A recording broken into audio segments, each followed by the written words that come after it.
el total de positivos de todo el mes de enero, concentrándose la mayor dispersión del virus en La Habana, Mayabeque, Pinar del Río, Santiago de Cuba y Guantánamo.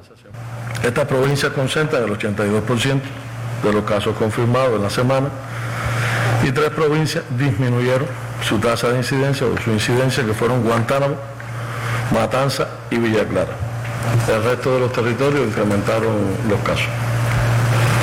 Con relación a la letalidad, hasta el día de hoy es de 0.66 a partir de 45.361 casos confirmados con 300 defunciones, y en el mes se han producido 84 defunciones en las provincias de La Habana 49, Santiago de Cuba 12, Pinar del Río 7, Guantánamo y Camagüey 5 cada uno, Artemisa, Mayabeque, Matanza, Cienfuegos, Holguín y el municipio especial con 1 cada uno. Ante esta compleja realidad, donde crece el índice de incidencia del virus y el número de muertes, el viceprimer ministro, doctor Roberto Morales Ojeda, convocó a rectificar un grupo de deficiencias que atentan hoy contra el control de la enfermedad. En ese sentido, insistió a las autoridades sanitarias en la necesidad de perfeccionar la pesquisa epidemiológica, donde persisten grandes problemas en todas las provincias. También indicó realizar el test de antígeno al 100% de las personas con sintomatologías de la enfermedad, protocolo que no se cumple de igual forma en la atención primaria, así como ingresar en menos de 24 horas a todos los sospechosos y contactos de los positivos. Salvo en La Habana, ya todas las provincias deberían estar ingresando el 100% de los contactos. Y aquí hay provincias que se quedaron al 60, al 50, al 70% de los contactos y no se ingresaron. Si nosotros no identificamos los sospechosos, los aislamos, los empezamos a tratar y al mismo tiempo identificamos los contactos y los aislamos, va a ser muy difícil que cortemos la transmisión de esta enfermedad. Yo creo que hay que destacar que se ha avanzado en la identificación de los contactos, pero no solo basta con identificarlo, tenemos que identificarlo y tenemos que aislarlo. El viceprimer ministro llamó a todas las autoridades de las provincias y municipios del país, en particular a las sanitarias, a que le ofrezcan más atención a los sospechosos y contactos vulnerables, pues el más mínimo descuido y pérdida de tiempo les compromete la vida. De igual forma indicó preocuparse más por la estabilidad del personal de salud en los consultorios del médico de la familia. Es imprescindible que revisemos la estabilidad de los médicos y de las enfermeras de la familia en los consultorios, porque hablamos que el médico y la enfermera de la familia tienen que jugar su papel, pero si como ayer le evaluamos en La Habana, los movemos, no es estable, no es el que garantiza que esté los 6 días de la semana siguiendo a su población de conjunto con los estudiantes de medicina, los profesores de las universidades de ciencias médicas, nosotros no logramos resolver esto con la celeridad que hace falta. Morales Ojeda dijo que aun cuando los resultados de Cuba, si se comparan con los de la región de las Américas o el resto del mundo, son mejores, no se corresponden con los que pueden alcanzarse. Las altas cifras diarias de contagios y fallecidos comenzarán a bajar si se perfecciona el trabajo sanitario y la población cumple con las medidas con mayor responsabilidad. Wilmer Rodríguez Fernández, Sistema Informativo de la Televisión Cubana.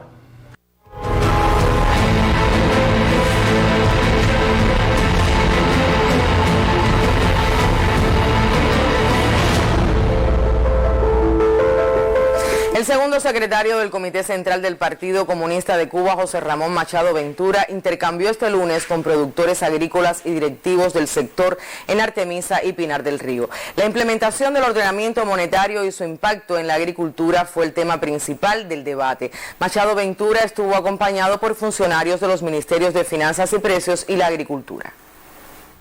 Avanzar en la producción de alimentos a partir de los nuevos precios para su comercialización, como parte de la tarea de ordenamiento que asume el país, es prioridad en Artemisa, y así fue ratificado por una representación de productores de este territorio durante un intercambio con el segundo secretario del Comité Central del Partido Comunista de Cuba, José Ramón Machado Ventura.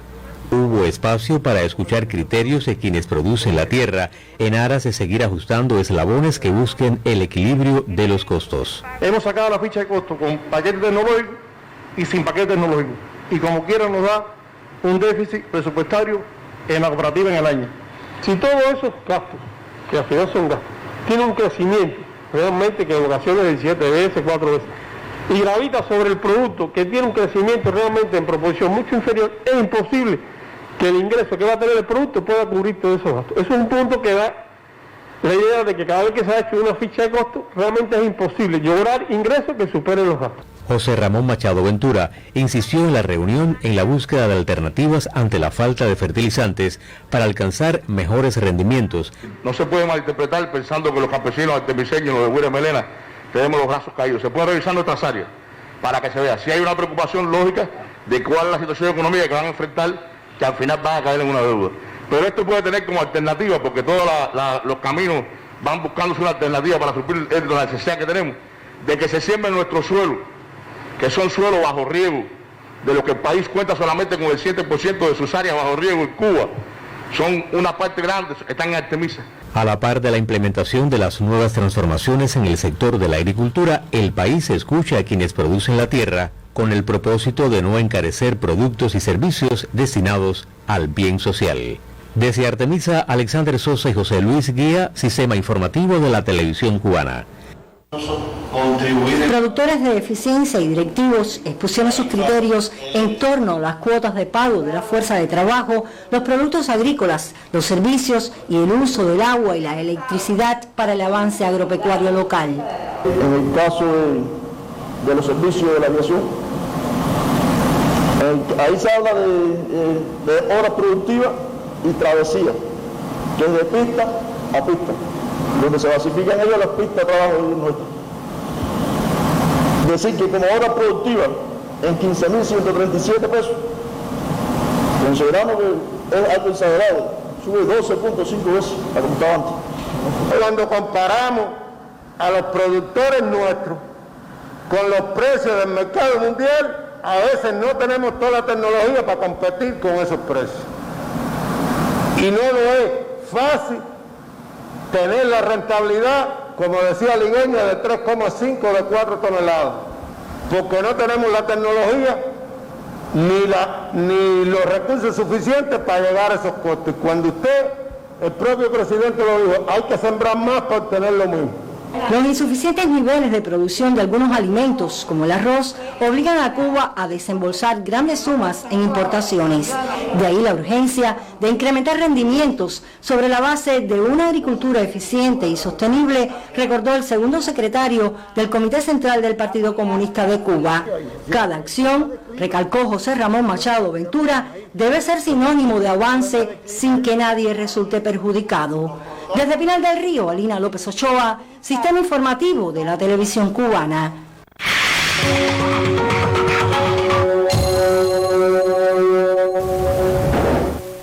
Importantes medios de prensa de Estados Unidos y de Europa, Añé, destacan los avances científicos de Cuba y en particular del inicio de la fase 3 de los ensayos clínicos de la vacuna Soberana 02 que se aplicará a más de 40.000 voluntarios. Precisamente las publicaciones definieron el fármaco como esperanzador y de tecnología segura.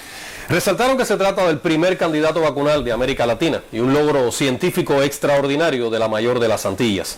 Tales calificaciones acompañan artículos publicados en medios estadounidenses como The New York Times, Business Insider y de Europa, donde destacan Euronews y la cadena británica BBC. Por su parte, el conductor de televisión italiano Gianni Minà envió una carta al Instituto Finlay en la que resaltó la hermandad y solidaridad cubana. Mientras, en Argentina, 6 medios de comunicación reseñaron los avances de las vacunas cubanas en la búsqueda de inmunizar a la población contra la pandemia.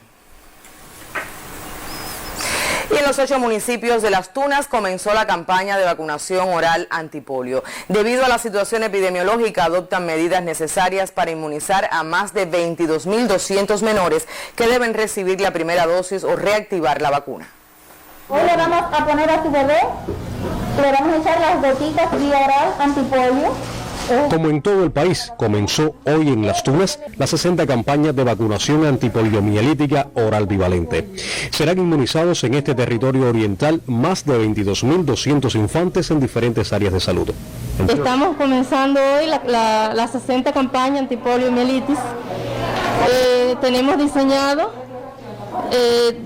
cada día 3 puntos de vacunación distribuidos en el área, donde van a fluir todos los consultorios y se va a estar vacunando desde el día de hoy hasta el día 27. Nosotros en el área de Aldereguía debemos inmunizar en una cifra de 2.473 niños, comprendidos en la edad desde un mes de nacido hasta cumplir 2 años, 11 meses y 29 días.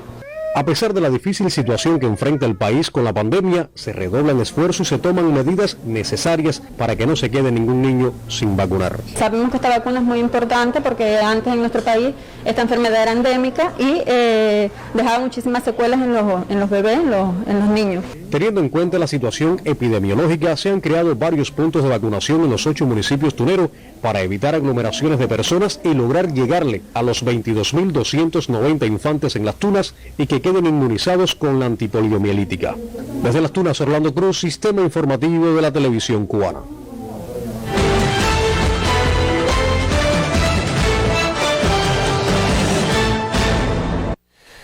Echamos un vistazo a la actualidad internacional. El presidente de la República Bolivariana de Venezuela, Nicolás Maduro, denunció este lunes en el Consejo de Derechos Humanos de la ONU el impacto del bloqueo económico impuesto por Estados Unidos a su país y el obstáculo que representa en la lucha contra la pandemia de la COVID-19. Al intervenir en la primera jornada del segmento de alto nivel de la sesión 46 del Consejo, el mandatario venezolano repudió las más de 450 sanciones unilaterales de Estados Unidos y la Unión Europea, las cuales calificó de ilegales y les atribuyó las consecuencias de una crisis humanitaria de manera alevosa y premeditada. Nuestra patria enfrenta una guerra multidimensional, orientada a acabar con el modelo social inclusivo construido por la Revolución Bolivariana. Acciones de presión desmedida, de persecución contra nuestro país, a través de la imposición de más de 450 medidas coercitivas, unilaterales e ilegales, que han resultado en un bloqueo y una obsesiva persecución contra las capacidades del Estado y de la sociedad venezolana. Maduro aseguró que pese a tanta hostilidad, la nación bolivariana logró mitigar y controlar la pandemia a partir de las medidas de protección social aplicadas y de su sistema de salud pública gratuito. Asimismo, resaltó el empleo de recursos científicos, los que puso a disposición de la comunidad internacional en el enfrentamiento al virus. Jorge Sosa Chacón, Redacción Internacional. El presidente de Argentina, Alberto Fernández, realiza este lunes una visita oficial de 3 días a México. La llegada de Fernández coincide con las celebraciones de las fiestas patrias de la nación azteca. Como parte de la agenda, el mandatario argentino tendrá un encuentro con su homólogo mexicano Andrés Manuel López Obrador para tratar temas de interés bilateral, regional y multilateral. Destaca la colaboración para producir, envasar y distribuir vacunas contra la COVID-19. El presidente argentino será declarado huésped distinguido de la Ciudad de México y el Senado de la República prevé una sesión solemne en su honor. El expresidente de Estados Unidos, Donald Trump, podría ser procesado por presuntos delitos económicos. Varios fiscales revisarán sus registros financieros para constatar la legalidad de los mismos y su situación tributaria. Esto acontece a la vez que la nación vive una intensa polémica tras la ola de frío que afectó a Texas. Roxana Areán tiene el informe. Los registros contables de Donald Trump serán entregados a fiscales generales de Nueva York. En esta ocasión, la Corte Suprema falló para que se obtengan documentos de 8 años atrás. Se abre así una investigación criminal de fraude e impuestos que lo involucra a él y a su organización.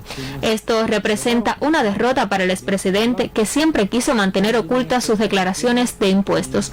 Mientras tanto, John Biden continúa con un gabinete incompleto. A un mes de su juramentación, el Senado solo ha confirmado 6 de sus nominados y aún quedan vacantes puestos gubernamentales claves para su gobierno, como es el caso de Educación, Secretaría de Comercio y Salud. La situación en el país norteño es aún más tensa tras el arribo a la cifra de 500.000 fallecidos por COVID-19 y las afectaciones que deja la ola de frío que azota el estado de Texas. Allí millones de ciudadanos permanecen sin suministro de agua. Medios internacionales señalan que la ausencia del líquido se ha generalizado en el estado y se necesitan materiales y suministros de plomerías no disponibles. La nevada, que dejó unos menos 60 muertos ha provocado una tormenta política que daña al menos 3 de las principales figuras republicanas de la demarcación. Roxana Arián, Sistema Informativo de la Televisión Cubana.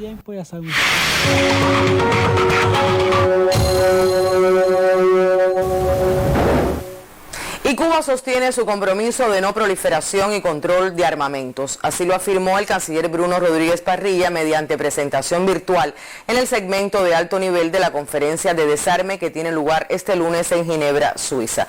Como resultado del consenso de la Asamblea General de las Naciones Unidas desde 1978, este evento es reconocido como el Foro Único de Negociaciones Multilaterales sobre Desarme. Señor presidente, el escenario internacional es cada vez más peligroso y desafiante. Más que nunca está en riesgo la propia supervivencia humana. La paz y la seguridad internacionales se ven amenazadas por conflictos, guerras de rapiña y no convencionales, actos de agresión e intentos de cambio de régimen y por una carrera armamentista que dilapida enormes recursos indispensables para el desarrollo sostenible de nuestros pueblos. Las múltiples crisis generadas por la devastadora pandemia de COVID-19 han mostrado la fragilidad de un mundo donde no se garantiza el acceso universal a servicios básicos de salud, mientras se modernizan y amplían los arsenales nucleares y se fortalece su papel en doctrinas militares de defensa y seguridad que continúan amenazando a la humanidad. Se impone el fortalecimiento del multilateralismo y el respeto irrestricto a los propósitos y principios de la Carta de las Naciones Unidas y del derecho internacional. La convivencia pacífica entre las naciones exige que los gobiernos se abstengan de ejercer presiones sobre otros y de aplicar injustas medidas coercitivas unilaterales. En acto cínico e hipócrita, el 11 de enero de 2021, el gobierno del presidente Donald Trump designó a Cuba como Estado patrocinador del terrorismo para imponer obstáculos adicionales a cualquier perspectiva de avance en las relaciones bilaterales entre ambos países. Instamos al nuevo gobierno a revocar esta absurda e injustificada decisión. Señor presidente, urge que este foro cumpla con su mandato de negociar tratados multilaterales en materia de desarme y atienda de manera prioritaria el desarme nuclear. Preservar los acuerdos de desarme y control de armamentos es crucial. Saludamos que Rusia y Estados Unidos hayan extendido el START 3.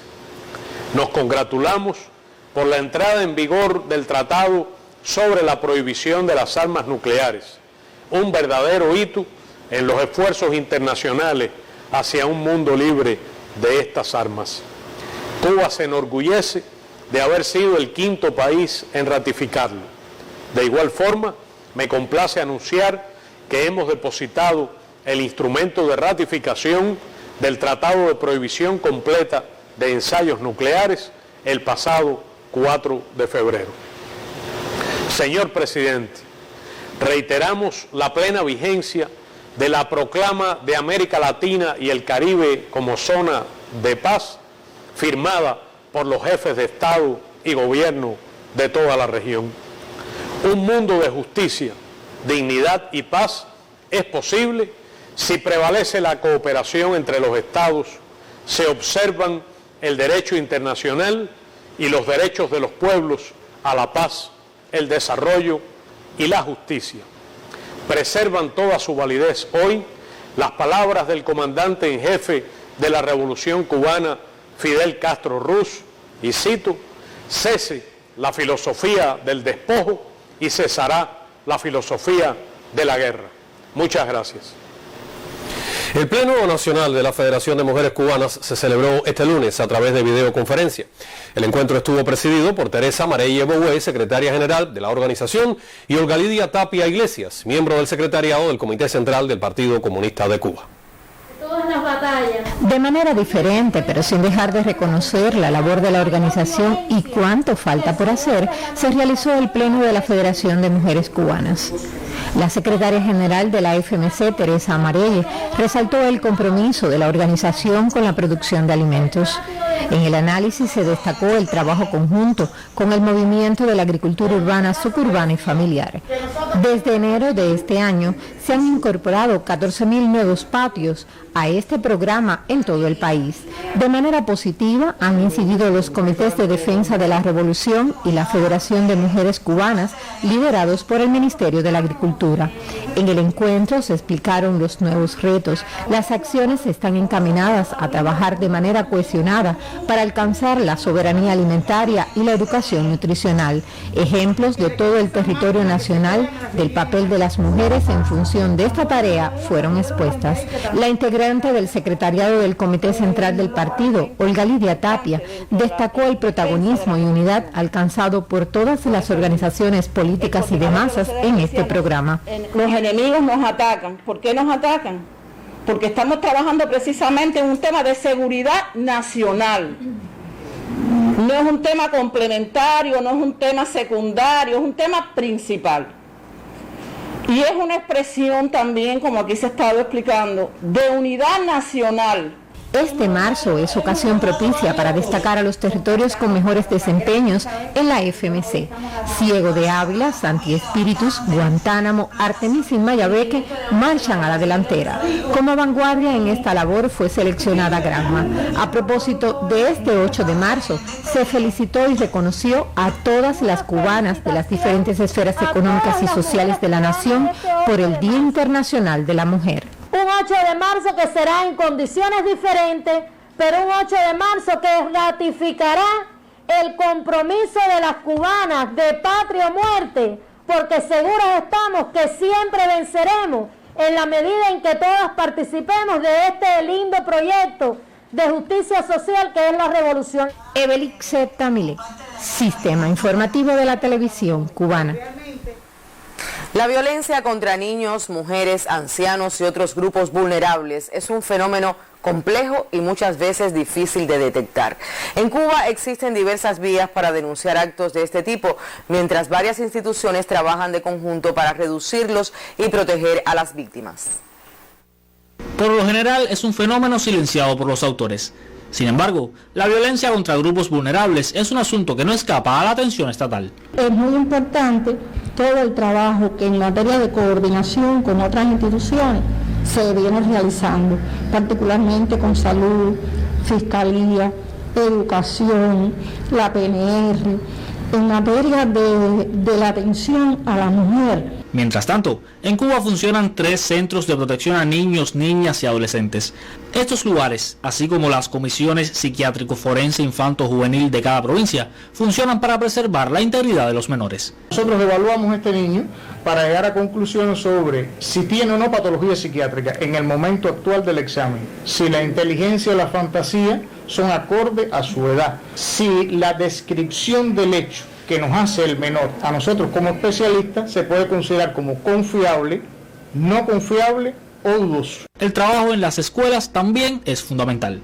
Cada centro escolar tiene activistas de salud, cada centro escolar tiene psicopedagogos, tiene personal capacitado para, teniendo en cuenta el tema que se va a abordar o la situación que se está presentando, poder trabajar con los jóvenes. Los dirigentes estudiantiles de la FEN de cada uno de nuestros centros escolares son miembros y participan en cada uno de los consejos de dirección del centro, donde se abordan cada uno de estos temas y juegan un rol importante, ya sea desde violencia, abuso sexual, llevarlo y tocarlo en cada una de nuestras asambleas de grupo. La voluntad de Cuba para enfrentar el fenómeno se resume en el Plan de Acción Nacional para la Prevención y el Enfrentamiento a la Trata de Personas y la Protección a las Víctimas. Ese acuerdo del Consejo de Estado centra su mirada en los derechos humanos, el enfoque de género y la cooperación entre todos los actores. A su vez, también prioriza el trabajo para la reinserción de las víctimas a la sociedad. Independencia de los actos cometidos de la gravedad de los actos cometidos por el agente comisor ahí está la respuesta penal al delito en cuestión. Hacerle frente a la violencia contra personas vulnerables es una tarea sensible y compleja. Detectar a tiempo cada caso, divulgar las vías para denunciarlos y solicitar ayuda son buenos caminos en pos de reducir al mínimo un fenómeno que deja huellas para toda la vida. Desde Villa Clara, Juniel Sifonte, Sistema Informativo de la Televisión Cubana.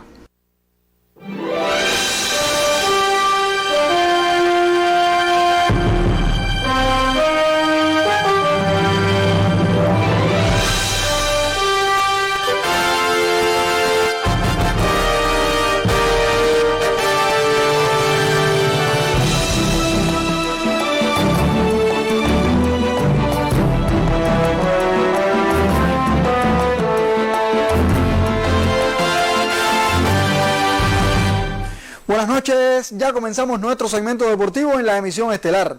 Mañana 23 de febrero se cumplirán los 60 años de la fundación del INDER y el canal Tele Rebelde transmitirá a partir de las 7 de la noche la gala virtual en homenaje a la fecha. La ceremonia tendrá lugar simultáneamente en el Coliseo de la Ciudad Deportiva de La Habana y el Cine Avenida de esta capital. Se prevé que la actividad tenga 1 hora de duración. Se efectuarán las primeras entregas del sello conmemorativo por los 60 años del INDER y la pincelada artística estará a cargo de Aldo López Gavilán, la Orquesta de Cámara de La Habana, el Coro Vocal Renacer y el Grupo Moncada. Cambiando de tema, los aficionados al béisbol han polemizado bastante en los últimos días sobre la eliminación de los refuerzos en las semifinales de la Serie 60.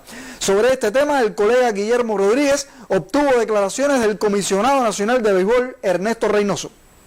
Realmente desde un principio siempre tratamos de proteger la serie, proteger la salud de nuestros atletas. Sabemos que el resto de las provincias querían haberse representadas en esta etapa. El fortalecimiento de los equipos, el mejoramiento del espectáculo, evidentemente iba a favorecer esta etapa, pero realmente la situación de la pandemia se ha ido complejizando y nos ha obligado a tomar esta decisión. Tiene que ver precisamente con el incremento de casos, el tiempo que llevaban ya nuestros atletas esperando y todo lo relacionado con compromisos internacionales que tenemos después del mes de marzo. Pensamos mucho en buscar variantes, ya teníamos 3 equipos clasificados, de que ellos pudieran pedir los refuerzos y entonces en otro momento cuando el 4º clasificado estuviera pedirlo, no se tuvo un consenso en las consultas que hicimos, por eso la presidencia del INDE decidió, en consulta con las direcciones provinciales de deporte, llevar esta propuesta y finalmente fue la que se aprobó. El comisionado nacional también se refirió al tema de los refuerzos en la gran final. La práctica que hemos utilizado durante todas las 60 y específicamente en esta etapa final es evaluar los asuntos, los problemas puntualmente una vez concluido, es decir, hemos ido serie a serie, subserie a subserie, juego a juego y estaríamos evaluando cuando llegue el momento de realizar la gran final en función de la situación que se pueda presentar en ese momento, que sería lo más aconsejable, si jugar o no con los refuerzos. Por otra parte, el doctor Francisco Montesinos, jefe médico del béisbol cubano, declaró a este noticiero por qué el equipo Granma empezó a jugar la semifinal con una sola prueba de PCR tras surgir un caso positivo de COVID en el conjunto. Los protocolos que nosotros mantenemos son los mismos que tiene diseñado el país y lo hemos hecho efectivo para todos los equipos. En el caso de este último de Granma, la encuesta epidemiológica y los estudios arrojaron que el atleta había estado separado del equipo por distintas razones, es decir, en el diario del equipo, no estaba en el hotel, no estaba viajando con el ómnibus por otras razones y participó en 2 prácticas ligeras el día antes de aparecer con los síntomas. Estuvo alrededor de 4 o 5 días esperando de alguna manera confirmar la realización del PCR por la sospecha de COVID y coincidentemente el equipo al 5.º día de separarse ese atleta tenía que hacerse el PCR para comenzar a participar en esta etapa de los playoffs. Afortunadamente todos los demás casos fueron negativos del equipo y este caso, que fue positivo, ya tenía alrededor de 6 días de separación del equipo. Y se decidió por las autoridades sanitarias que el equipo participara bajo el control y el pesquisaje que normalmente se hace a todos los equipos durante la serie. Hasta ahora no ha habido ningún caso con síntomas ni sospecha de COVID y ya han pasado alrededor de 10 días desde que el atleta comenzó a presentar síntomas. También se supo hoy que Cuba participará en la tercera Copa de Béisbol del Caribe con sede en Curazao el mes de abril. Además, hoy se divulgó una lista de 16 peloteros nuestros que pueden ser contratados por varios clubes del mundo. Y estos son 2 motivos de fuerza adicional para que la Serie 60 no se dilate más. A propósito de los playoffs, la Comisión Nacional informó que el atleta del equipo Santiago, Edilce Silva, fue sancionado con un juego por utilizar las redes sociales para difundir criterios que debió ventilar con los organizadores de la serie, como precisa el reglamento. Por último, mañana continuará la semifinal entre Granma y Pinar del Río. Están anunciados para abrir César García por los Alazanes y Alfredo Domínguez por los Belleros. Y hasta allí el deporte. Buenas noches. También para ti, Pavel. Güines es uno de los municipios mayabequenses que durante la cosecha de la papa acopia mayores volúmenes del tubérculo. El inicio de la siembra en el territorio reporta rendimientos positivos hasta este momento. La cosecha de la papa inició en la provincia de Mayabeque por los municipios de Güines y Batabanó. Más de 1.500 hectáreas en el territorio se destinan al tubérculo. Hace 3 meses pegamos a preparar la tierra, preparamos 2 y sembramos 3 hectáreas de papa. Y estamos cosechándolo. Yo nunca pensé que estuviera tan buena como está buena. La papa tiene buena calidad, está buena. En nuestro municipio se le da inicio a la cosecha de la papa en la UPC Olo Pantoja, forma productiva por la que se inició la siembra alrededor de la segunda decena del mes de noviembre. Se prevé cumplir con los compromisos contraídos y bueno, resaltar que bueno, ya la cosecha no para, es decir, continuaremos el resto de la finca según el cronograma de siembra.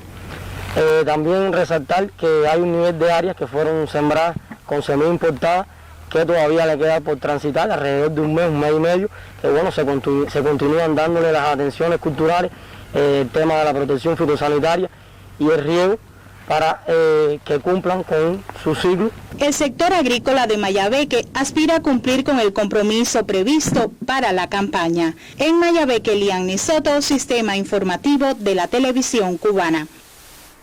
Durante el periodo poco lluvioso, las afectaciones por escasa disponibilidad de agua en las fuentes de abastecimiento a la población tienden a incrementarse. Sobre el tema profundiza esta noche el máster en Ciencias Argelio Fernández. Muy buenas noches, Argelio. Buenas noches. Durante los meses de enero y febrero se ha incrementado la cantidad de fuentes de abastecimiento de agua a la población y de horas de captación afectadas por baja disponibilidad.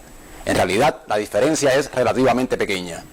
8 fuentes, 15 horas, con una población vinculada a ellas de más de 12.000 personas. En la mitad o más de la mitad de las provincias, casi todas de las regiones occidental y central, no varió la cantidad de fuentes afectadas, mientras solo hubo recuperación mínima en la provincia de Camagüey y las incorporaciones se concentran principalmente en la región oriental, donde la mayor cantidad corresponde a la provincia de Guantánamo con 7, aunque la provincia que le sigue es Mayabeque en occidente con 4. La población afectada no tuvo variación en la mitad de las provincias. En el caso de las recuperaciones, la mayor tuvo lugar en La Habana con más de 2.000 personas, seguida de las provincias de Camagüey y Las Tunas con algo más de 1.000 personas entre ambas. Hubo incremento principalmente en 4 provincias orientales, de las que Guantánamo presenta el mayor con cerca de 10.000 personas. Hoy se encuentran afectadas 62 obras de captación, entre las que predominan las que abastecen de agua subterránea y las que están reguladas parcialmente. La población vinculada a ellas supera las 112.000 personas. La provincia con más obras afectadas es Las Tunas con 14, casi todas asociadas a ríos y arroyos. Le siguen Camagüey, Holguín y Santiago de Cuba con 10 cada una. Con mayor población afectada continúa La Habana con más de 84.000 personas.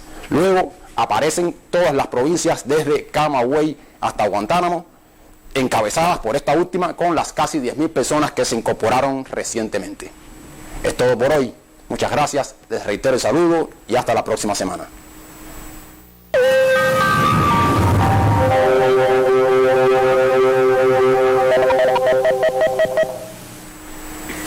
Buenas noches. Continuamos con muy poca variación en las condiciones del tiempo. Observen en las imágenes de satélite que predomina poca nubosidad en general sobre gran parte de nuestro país. Por otra parte, este frente frío se moverá al norte de nuestras latitudes, pero dará paso a la influencia de las altas presiones continentales migratorias. Por eso para mañana los vientos girarán en la parte occidental, al norte y al nordeste. Observen ahora en las imágenes más ampliadas el predominio de poca nubosidad en gran parte del país. También los nublados que son transportados en las corrientes del este que llegan hacia zonas de la costa norte y producen aislada actividad de chubascos en zonas de la costa norte oriental. Y por eso para mañana estará amaneciendo con poca nubosidad, cielos parcialmente nublados en zonas de la costa norte y son posibles chubascos aislados hacia zonas de la costa norte oriental. En el resto del país estará soleada la mañana y en la madrugada y la mañana pudieran ocurrir nieblas y neblinas hacia zonas del interior. Por la tarde estará parcialmente nublado y se nublará en algunas localidades del interior y sur con aislados chubascos y lluvias. En la madrugada las temperaturas mínimas estarán entre 19 y 21 grados Celsius, pueden ser superiores en localidades costeras y de la región oriental, y las máximas por la tarde con calor de 29 y hasta 31 grados Celsius llegará a 32 y 33 grados Celsius en la región oriental y hacia zonas del interior.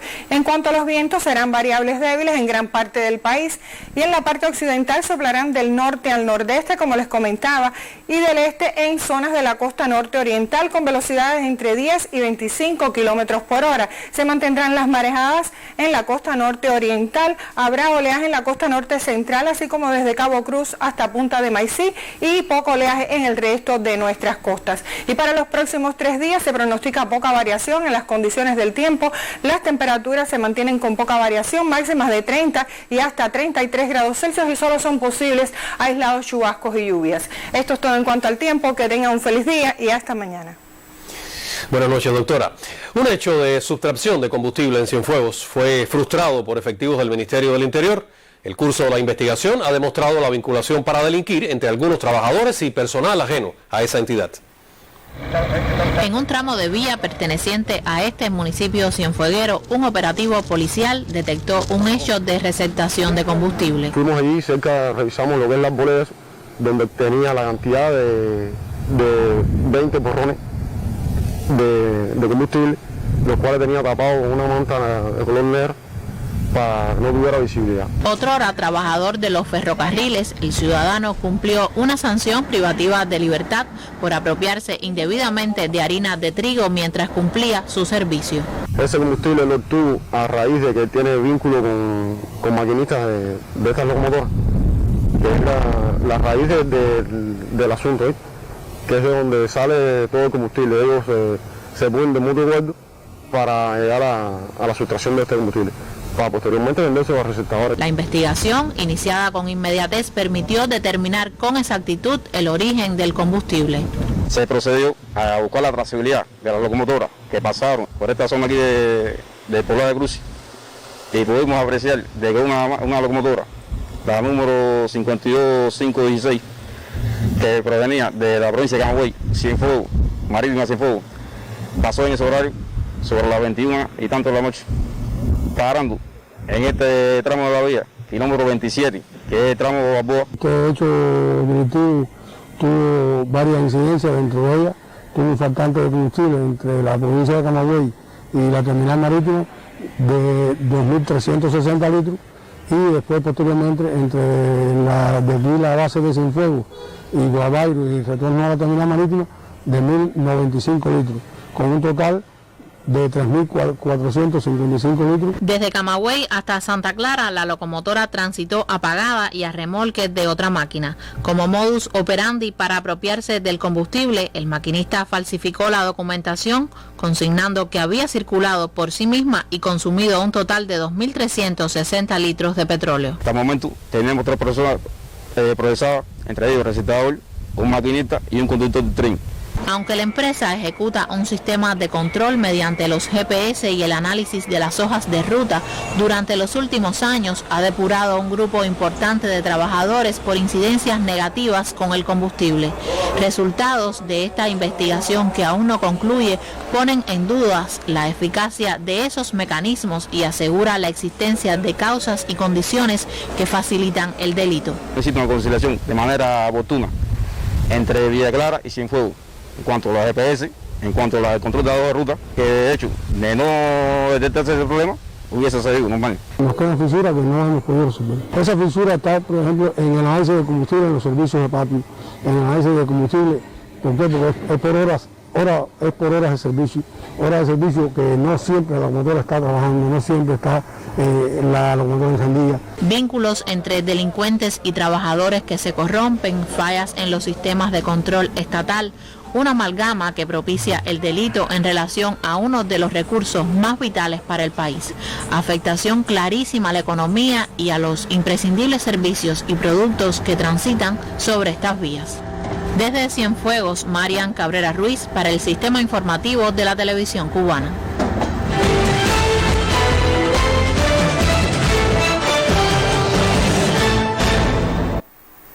Una nueva masacre en el departamento de Nariño, en el sureste de Colombia, reportan varios medios este lunes. Un grupo de hombres armados abrió fuego contra habitantes que asistían a un campeonato de microfútbol. La Asociación Nacional de Ayuda Solidaria ANDAS denunció en un comunicado el asesinato de más de 8 personas y 2 heridos y fueron trasladados a Ecuador. Los agresores amordazaron a otros pobladores que estaban en el evento. La organización denunció el abandono del Estado colombiano y piden a los cuerpos de seguridad, instituciones locales, regionales y nacionales que garanticen la protección a la comunidad. Esta es la masacre número 14 hasta la fecha en Colombia. Guillermo Lasso disputará la presidencia de Ecuador al candidato de la Alianza Unión por la Esperanza, Andrés Arauz, al dejar fuera de la contienda al candidato Yacu Pérez. El Consejo Nacional Electoral oficializó 2 semanas después de la primera vuelta electoral a los ganadores que irán al desempate el próximo 11 de abril. El dirigente indígena, Yacu Pérez, quedó fuera por apenas 32.600 votos en unos comicios en los que fueron a las urnas 11 millones de ecuatorianos. Pérez ha anunciado que impugnará el resultado ante el Tribunal Contencioso Electoral y sostiene su sospecha de fraude. El vicecanciller sirio Faisal al-Mikdad aseguró este lunes la firme determinación del gobierno de Siria de continuar la lucha contra el terrorismo y poner fin a cualquier presencia ilegal en el país árabe de tropas militares extranjeras. En una sesión virtual del Consejo de Seguridad de Naciones Unidas, el diplomático sirio precisó que debido a la ocupación turca, estadounidense e israelí, los grupos terroristas y las milicias separatistas siguen cometiendo violaciones sistemáticas de los derechos humanos. Los hechos evidencian la necesidad de poner fin a la presencia militar de esos países.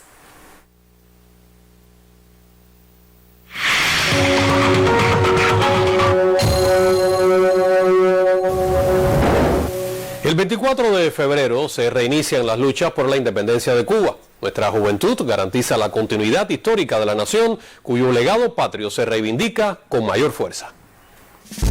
En los históricos potreros de Lázaro López se constituyó definitivamente el ejército invasor que protagonizara el reinicio de nuestras gestas independentistas. Los jóvenes de hoy perpetúan la hazaña desde su puesto de trabajo, sobre todo la juventud vinculada a la industria ligera, quienes celebran esta semana su jornada nacional. El 24 de febrero es un acontecimiento muy importante porque es el reinicio de las luchas por la guerra por la independencia de Cuba y tenemos que seguir manteniendo este legado. Los jóvenes dan continuidad, trabajando todos los días, día tras día, sacrificándose, logrando el empeño para poner lo mejor posible para que la FARC salga adelante, que pueda tener resultados satisfactorios. Y yo pienso que los jóvenes cada día debemos esforzarnos más, debemos trabajar para ser mejores y así lograr una mayor eficiencia y tener mejores resultados en el trabajo y para el país. Y así seguimos adelante haciendo y cumpliendo los mismos ejemplos que cumplieron los mambises y los rebeldes cuando lo hicieron en su momento. Ahora nos toca a nosotros, es el papel que nos toca. Desde las transparencias de nuestro cielo, la musicalidad de nuestra idiosincrasia y el denuedo de nuestra juventud, se perpetuará por siempre la patria que nos heredaran Martí y Fidel. Desde Ciego de Ávila, Damián Betanzos Hernández, Sistema Informativo de la Televisión Cubana. El 22 de febrero de 1877 murió en Nueva York el independentista Francisco Vicente Aguilera y Tamayo, un cubano raigal nacido en el Bayamo fecundo del siglo XIX que puso a disposición de la causa libertaria su propia fortuna. Sus ideas emanciparon a aquellos hombres dignos que se levantaron por la libertad de la nación. Esta es la imagen que mostraba Aguilera durante los últimos días de su vida. Así recorría calles neoyorquinas en busca de apoyo a la causa independentista, misión que le fue encargada por su ascendencia y bien ganado prestigio entre los cubanos. El bayamés bachiller en leyes, considerado el alma grande de aquella gesta, anhelaba que Cuba fuera una nación independiente, civilizada y próspera. A tal empeño dedicó vida y fortuna. No era la suya una riqueza cualquiera. Poseía cerca de 3 millones de ducados, medio centenar de haciendas, casas urbanas, 2 ingenios, cafetales, esclavos, cientos de cabezas de ganado, vastas extensiones de tierra. Pudo disfrutar títulos nobiliarios. Los rechazó. Prefirió vivir en decoro y libertad. Tras una década de sacrificios, destituido de todos sus cargos, enfermo de cáncer laríngeo, sin tratamiento médico, privado de la voz y casi en total miseria, sorprende la muerte a quien había sido vicepresidente de la República en armas, mayor general del Ejército Libertador y secretario de Asuntos de Guerra. Por ello, hoy en su tierra natal, ante el monumento que guarda sus restos mortales, se rindió tributo al héroe organizador del Comité Revolucionario de Bayamo, del que escribió Manuel Sanguilí. No sé que haya una vida superior a la suya, ni hombre alguno que haya depositado en los cimientos de su país más energía moral, más sustancia propia, más privaciones a su familia adorada, ni más afanes ni tormentos al alma. En Granma, Jacqueline Pérez, Sistema Informativo de la Televisión Cubana.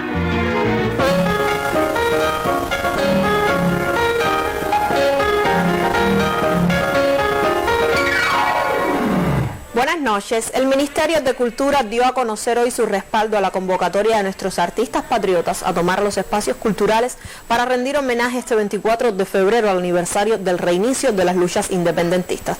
La nota emitida por el organismo explica que con el distanciamiento físico y las medidas sanitarias indispensables por la COVID-19, la maestra Digna Guerra convocó al movimiento coral a conmemorar la fecha en las redes y el espacio público frente a las instituciones culturales. De igual manera, los músicos, cantautores, artistas plásticos, poetas, repentistas y estudiosos de la obra del apóstol se han sumado al llamamiento para que la fecha patria se convierta también en una conmemoración de la cultura y las artes. Asimismo, el ministerio convoca a artistas profesionales y aficionados, a estudiantes e instructores de arte y promotores y a todos los que defendemos la cultura como espada y escudo de la nación a entonar las notas del himno de Bayamo desde sus casas y balcones el 24 de febrero a las 9. El quinto Festival de Música Electrónica Beat 32 que organiza la Asociación Hermanos Saiz en la provincia de Camagüey concluyó este 22 de febrero su edición virtual. Creadores de varias provincias participaron en el quinto Festival Beat 32 organizado por la Asociación Hermanos Saiz de Camagüey. Logramos que varias provincias, DJ de otras provincias, mandaran sus materiales audiovisuales para promocionar el evento y además los de Camagüey, que son 8 DJ de Camagüey, hicimos sesiones de música electrónica en las terrazas de Camagüey. Buscamos puntos elevados de Camagüey que nos permitieran una vista panorámica de la ciudad y le dedicamos el festival al 507 aniversario de la villa y a los 35 años de la Asociación Hermanos Saiz, por eso es que estamos haciendo un evento diferente. En la plataforma digital, los DJs presentaron sus producciones con variadas mezclas y en la búsqueda de estilos propios. Los DJs nos hemos reunido a través de WhatsApp, creación de grupos por Telegram, más que todo produciendo todo el tiempo, haciendo música, haciendo set también para subir a las redes y que la juventud nuestra de nuestro país conozca la música electrónica y más la que se hace en nuestra provincia. Todo un espectáculo de sonido y movimiento fomenta una cultura de la música electrónica considerada expresión contemporánea de la cultura. El quinto Festival Beat 32 visibiliza el acto creativo y desde los escenarios virtuales los jóvenes de la AHS defienden su promoción. En Camagüey, Aime Amargos, Sistema Informativo de la Televisión Cubana. El movimiento literario desarrollado por los jóvenes tuneros exhibe resultados palpables. El siguiente trabajo nos acerca a la obra de uno de los ganadores de la última edición de los premios Calendario. Muy activo en cuanto a participación en certámenes y triunfador en varios de ellos durante los últimos tiempos, Raúl Leiva se suma ahora a los laureados en los premios Calendario, con una mención en poesía. El libro Los Secretos del Fuego le propició el galardón preciado para él. Te da a conocer entre la gente de tu generación, te valida hasta cierto punto, todos querríamos ganarnos el premio Calendario. Este libro de poesía es una poesía nueva para mí, es una nueva forma de hacer a la que no estaba acostumbrado, a la que no estoy acostumbrado, pero que ya va dando sus primeros pasos.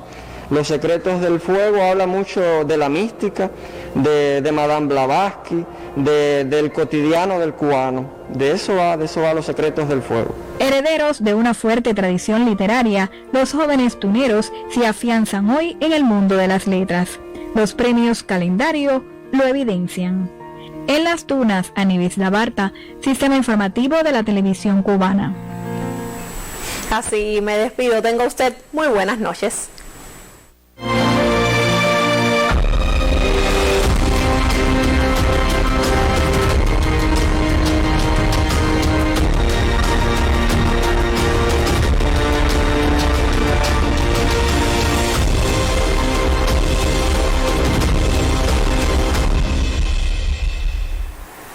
Y más de 23.000 cienfuegueros aportan a la sociedad desde formas no estatales de gestión, la mayoría de ellos en la prestación de servicios. El anuncio del perfeccionamiento de la gestión privada despierta el interés de muchos que ya diseñan proyectos por cuenta propia, Froilán. Y así es, y aunque todavía no se implementan las normas jurídicas de ese perfeccionamiento que se esperan con ansiedad, pues muchos coinciden en que los cambios favorecen el desarrollo de las fuerzas productivas en favor de la economía.